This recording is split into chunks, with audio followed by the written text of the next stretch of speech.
Om Swastiastu, Assalamualaikum warahmatullahi wabarakatuh. Shalom, salam sehat untuk kita semua. Kami dari kelompok 4 ingin membahas materi tentang Macroeconomic of Spillovers atau limpahan ekonomi makro. Kelompok 4 terdiri dari 4 orang. Yang pertama yaitu Nikomang Widyayanti dengan NIM 20170110015. Yang kedua Intan Febisari Tobing 201701144. Yang ketiga Fajar Tabroni dengan NIM 20170110057.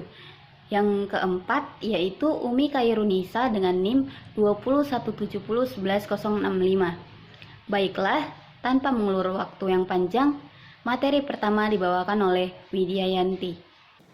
Adapun hal-hal yang akan kami bahas pada materi Macroeconomics of Spillovers adalah definisi Macroeconomics of Spillovers, cara kerja ekonomi spillovers, teori-teori spillovers effect, peran pemerintah dalam ekonomi makro, dan yang terakhir dampak perkembangan teknologi terhadap ekonomi makro. Saya awali dengan menjelaskan definisi Macroeconomics of Spillovers. Macroeconomics of Spillovers adalah dampak berpencar yang ditimbulkan oleh satu negara, di mana dampak tersebut dimaknai bahwa pertumbuhan ekonomi suatu negara akan mempengaruhi pertumbuhan ekonomi daerah sekitarnya. Dan sebaliknya, pertumbuhan ekonomi pada suatu daerah juga didorong oleh pertumbuhan ekonomi daerah sekitarnya dalam ruang lingkup ekonomi makro. Ekonomi makro memiliki 3 ruang lingkup, yaitu penentuan tingkat kegiatan perekonomian negara, kebijakan pemerintah, dan pengeluaran agraret. Penentuan tingkat kegiatan perekonomian negara menjelaskan tentang sejauh mana perekonomian mampu menghasilkan produk dan jasa. Lalu kebijakan pemerintah. Masalah makro dalam ekonomi sendiri diantaranya adalah inflasi, pengangguran, pertumbuhan ekonomi melambat, peningkatan suku bunga bank, tingginya utang luar negeri, dan sebagainya. Maka dari itu, pemerintah mengeluarkan ataupun menerapkan kebijakan-kebijakan untuk mengurangi masalah makroekonomi tersebut. Lalu yang terakhir itu ada pengeluaran agraret. Salah satu pengeluaran agraret adalah penanaman modal atau investasi. Untuk materi selanjutnya akan dijelaskan oleh rekan saya. Terima kasih. Cara kerja ekonomi spillovers. Yang pertama, efek limpahan ada jenis efek jaringan yang meningkat sejak globalisasi dalam perdagangan dan pasar saham, memperdalam hubungan keuangan antar ekonomi. Yakni, contohnya ialah hubungan dagang AS dan Kanada. AS adalah pasar utama Kanada dengan margin yang lebar di hampir semua sektor berorientasi ekspor. Efek dari perlambatan kecil AS diperkuat oleh ketergantungan Kanada pada pasar AS untuk pertumbuhannya sendiri. Yang kedua, semakin besarnya suatu ekonomi, maka semakin banyak efek limpahan yang mungkin dihasilkannya di seluruh ekonomi global. Yakni, seperti kita ketahui, AS adalah negara superpower.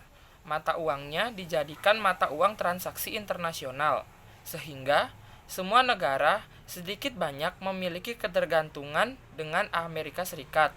Dengan demikian, negara dan pasar dapat dengan mudah terombang-ambing oleh gejolak domestik dari pasar Amerika Serikat sendiri. Teori spillover effect. Yang pertama, teori kutub pertumbuhan, growth pole theory, yakni mendefinisikan adanya pengembangan wilayah pada pusat pertumbuhan akan merangsang pertumbuhan ekonomi yang juga akan diikuti oleh pembangunan wilayah di sekitarnya.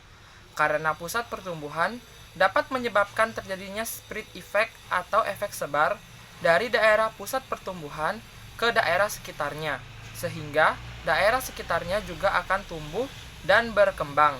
Yang kedua, teori kumulatif causation, yakni adanya bahwa jika dilakukan pembangunan ekonomi suatu negara akan muncul 2 faktor, yaitu yang pertama memperburuk keadaan ekonomi bagi daerah miskin yang disebut dengan backwash effect, dan mendorong daerah miskin menjadi lebih maju disebut split effect atau trickle down effect.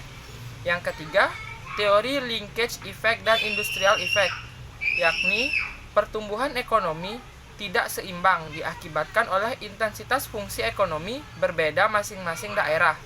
Daerah titik pertumbuhan memiliki industri-industri berkelompok yang menyebabkan munculnya berbagai manfaat dalam bentuk penghematan dan kemudahan dalam menjalankan kegiatannya, dan bahwa pertumbuhan ekonomi akan berkembang pesat di daerah yang menjadi titik pertumbuhan yang akan menyebar kemudian ke daerah sekitarnya. Peran pemerintah dalam ekonomi makro. Yang pertama, kebijakan moneter, yaitu kebijakan yang mengarahkan perekonomian makro ke arah yang lebih baik atau kondisi yang lebih baik dengan cara mengubah, menambah atau mengurangi jumlah uang yang beredar di masyarakat. Yang kedua, kebijakan fiskal.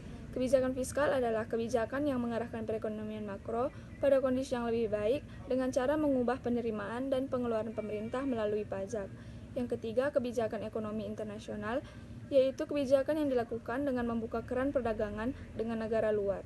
Dampak perkembangan teknologi terhadap ekonomi makro.